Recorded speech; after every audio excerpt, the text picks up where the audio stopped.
Convertidores estáticos de potencia. El primero que vamos a analizar es el puente rectificador de onda completa. Su funcionamiento es para transformar corriente alterna en corriente continua. Cuando esto está energizado, funciona de esta manera. En el semiciclo positivo, la corriente entra por el diodo 1, pasa por la carga y luego por el diodo 2. El diodo 3 y el diodo 4 quedan energizados de manera inversa. Y en el semiciclo negativo, el diodo 3 conduce, pasa por la carga en el mismo sentido que antes, y se cierra el ciclo pasando por el diodo 4. El diodo 1 y el diodo 2 quedan energizados de manera inversa. Aquí podemos observar el comportamiento en cada uno de los componentes. Tenemos el voltaje en el secundario con una amplitud Vm. El voltaje en la carga es el mismo que en el secundario. Tenemos D1 y D2 cuando conduce y cuando no, reflejan menos Vs. Y D3 y D4 cuando no conducen y cuando sí lo hacen. El inversor monofásico de puente completo. La función de un inversor monofásico es cambiar un voltaje de entrada en corriente continua a un voltaje simétrico de salida en corriente alterna, con la magnitud y frecuencia deseadas.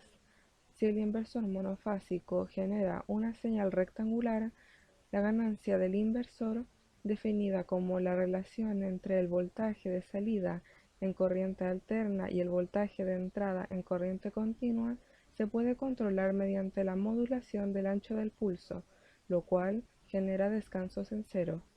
Mediante esta modulación de anchos de pulso se pueden controlar características de la señal de salida, según la aplicación que requiera.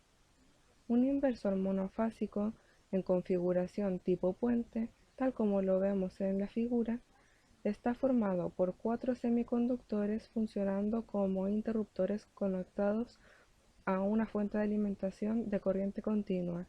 Si los interruptores S1 y S4 se activan simultáneamente, el voltaje de entrada aparece a través de la carga, y si S2 y S3 se activan al mismo tiempo, el voltaje a través de la carga se invierte, generando un voltaje en la carga tal como podemos ver en la imagen. Habrá 2 interruptores en cada pierna. Estos dos no pueden estar abiertos al mismo tiempo, ni estos otros dos, porque si no estarían cortocircuitando la fuente. Siempre tendrán que funcionar de manera opuesta. Convertidores de corriente continua a corriente continua.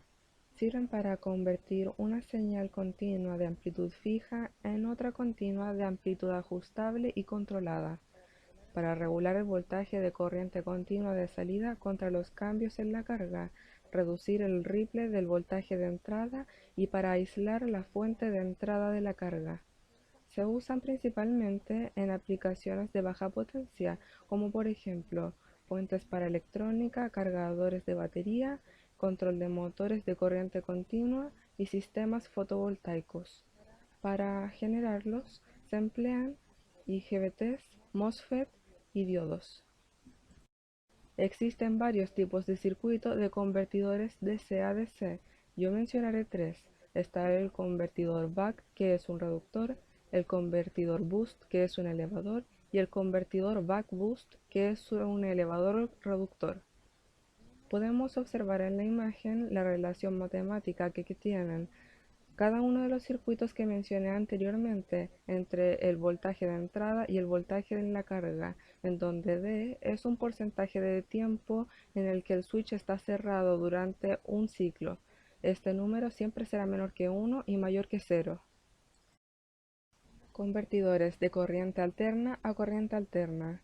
Sirven para convertir una señal alterna de frecuencia y amplitud fija en una señal alterna de amplitud, frecuencia y fase ajustable. Existen de conmutación suave y forzada.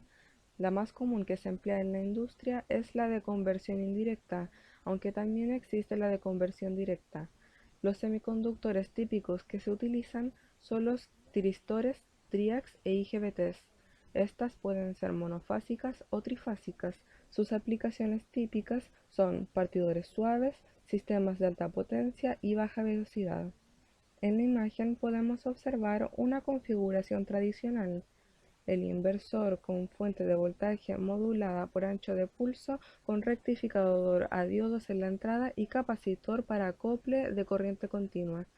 Esta configuración se basa en una conversión de potencia indirecta, porque la conversión se hace a través de una conversión intermedia de corriente continua. El capacitor de corriente continua les acopla las dos etapas de conversión y asegura el control independiente de las dos etapas. Los convertidores de corriente alterna a corriente alterna modernos son los convertidores matriciales, que son un tipo de conversor directo, los convertidores alimentados por corriente a six-step basado en tiristores y el convertidor controlador tipo interfaz con la red con un rectificador como puente de voltaje PWM o con filtro de potencia activo. Esta fue mi presentación. Gracias por su atención.